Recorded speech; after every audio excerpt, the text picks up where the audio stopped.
Call of Duty, which is notorious for having some very questionable updates, actually had a good update. I will say the launch has been phenomenal. I think this was the best Warzone update / launch integration that we've seen. Now, first, I do want to apologize for a lot of my content creator friends. A lot of content creators are just idiots, and they'll just complain to complain for clicks. I'm still curious where this game is gonna go. According to Ghost of Hope, apparently they are happy with the numbers that they're seeing. They see it as a positive at the very least. I'm sure all the suits are probably upset that it's not millions, but they're apparently happy with the numbers. And I mean, I like the update, so I'm happy with the update. Like, pretty much the version of Warzone that we ended up getting by the end of it all, and everybody ended up hating it and people were quitting and everything, was very, very guided by like community feedback. But the biggest voices that were listened to were streamers and content creators, people like me. And we play the game entirely different than, say, you know, the casual player base would. And that seems like it was the reason why, you know, the casual fan base started quitting. So now it's making me think. We ended up seeing a Warzone that was completely guided by like a more fair and competitive experience, if you can really call Call of Duty competitive. So I'm assuming in like a year from now, we're gonna have a completely different Warzone than what we used to have. At least that's what I think that they should probably do. Given the last time that they didn't listen to anybody, we got Warzone 2. They decided to go and do their own thing, didn't listen to anyone's feedback, and we just went from there. But I would argue that Verdansk itself is doing a huge amount of lifting for it. I think that Verdansk combined with the TTK and stuff like that is all mixing together to kind of, it's not creating a balanced experience, but it is creating a fun one. It's kind of like preferring like Modern Warfare 2 over Modern Warfare 3. I don't know if they'll ever get rid of one-shot sniper rifles, for example. There's too many opportunities for really, really cool things to happen with the hundreds of meter snipes across the map. They needed to have things in the game that allowed to create moments. What does a more casual Warzone look like exactly? Because they thought that's what Warzone 2 was, and clearly that wasn't it. So is it like some mixture in between? Whenever I think of like a casual Warzone, I think of like Warzone 2, but clearly Warzone 2 killed everything. So they're not gonna do Warzone 2 again, but they're still going to stick to like the casual idea. Or at least that's what I think that they should do, but what does that mean? And the weird thing is, like, as a content creator, I should be dreading this. I should be dreading it, because that means I'm in for a very, very long time of just getting bullshitted. I think the zip lines will come back. It doesn't necessarily solve the design of the buildings or whatever, but again, they can do updates, they can destroy parts of the map and stuff. They can do so much now, it's crazy. Reopening Stadium, they'll probably do that at some point. They could level downtown. Another thing that I really liked, I don't remember what version, Warzone or Verdansk it was, but the version of Warzone with the Nakatomi Tower here in the middle with the vault, I loved that shit. I thought that that shit was awesome. I will say the launch has been phenomenal. I think this was the best Warzone update / launch integration that we've seen. There's a few things that I think that they could add already. Obviously armor plates, there's a scarcity of armor plates. You being able to hold less plates, only 5 and then 8 with a satchel. This is what we started with 5 years ago, so this is where we're at. Call of Duty, you guys have had a great first 2 days. 48 hours have gone about 9 out of 10, I would say. In the original Verdansk there was so many more buy stations. Not only that, I mean, there's literally a third of the buy stations that there were on the original map. I mean, I'm thinking about the hangars area.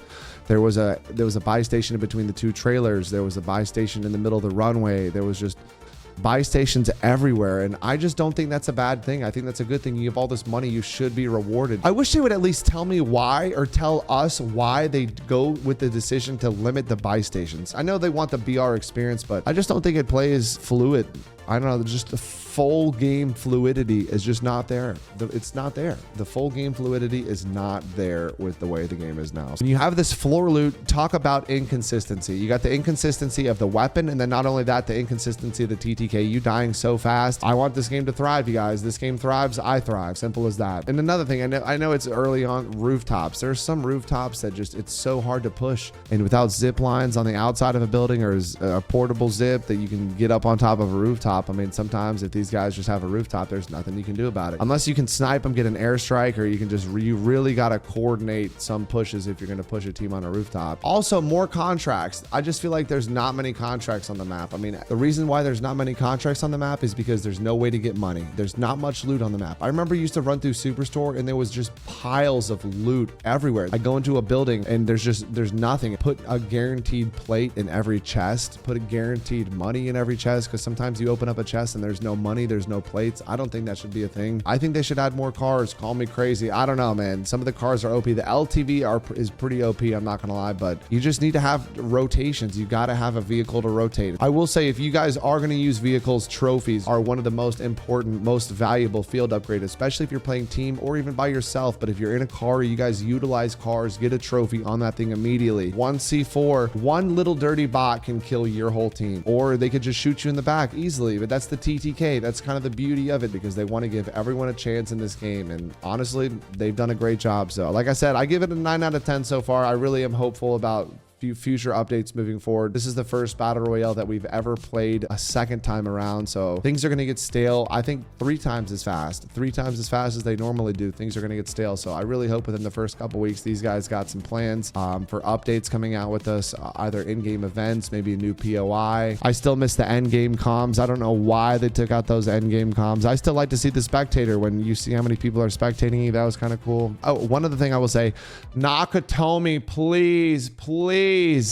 There's a bunch of things that they can do with events. And like I said, I mean, we've already played this game around. Imagine if a month or 2 goes by and Nakatomi shows up, dude. Please bring back Nakatomi. I think Nakatomi was the best version of this game. And maybe to 2 or 3 months from now, they just fucking permanently stick it back up in the map. And this might be a crazy take here, but I feel like this might be the best Warzone update we've had in years. Now, first, I do want to apologize for a lot of my content creator friends, YouTubers, streamers, etc.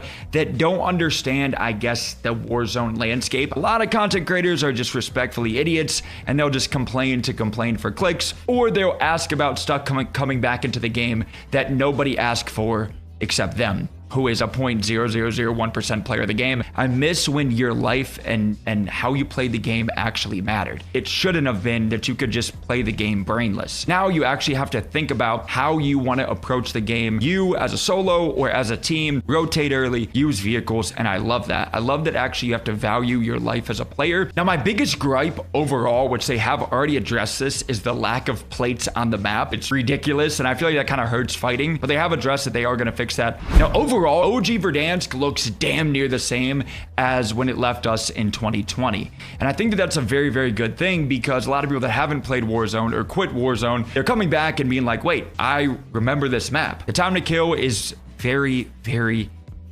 fast right now. And I feel like there's kind of an open meta. Snipers, especially the HDR, is obviously insane because it can one shot from anywhere. I think it's a good thing because more people that are playing the game again have a chance to kill anybody. Regarding the money on the ground and just ground loot overall, I honestly, this might be a crazy take, I don't mind not finding a lot of money on the ground because it makes contracts and stuff that much more important. I think if it gets to the point where it was in like Caldera, where you could sprint around and find 15,000 instantly and stuff and buy back teammates, it's gonna get into that same gameplay loop we just had, where the game feels much more fast-paced. I think it's gotten toned back so much that I've enjoyed having to value your life. I can't just turn my brain off and fly around now, and that's definitely thrown a lot of people off because they are not used to that if they've played Warzone in the last 2 years. And I think that not having cash on the ground isn't the biggest problem.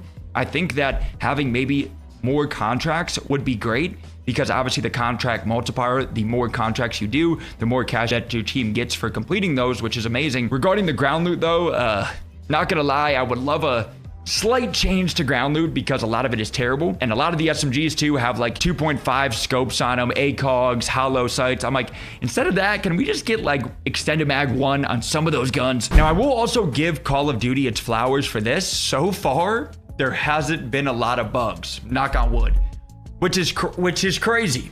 Servers haven't felt bad. Anti-cheat feels okay. We'll see in season 3.5, whenever ranked play Verdansk is supposed to drop, how bad it is then. But I'll give them some roses, or some flowers. The anti-cheat seems to be doing its job a little bit, and minimal bugs right now. For the long-term game, I think it'd be better to have Warzone as its own separate game and its own separate updates and stuff compared to multiplayer. Will COD do that? I doubt it, but I think long-term, that's the play. A lot of content creators are just respectfully idiots, and they'll just complain for clicks.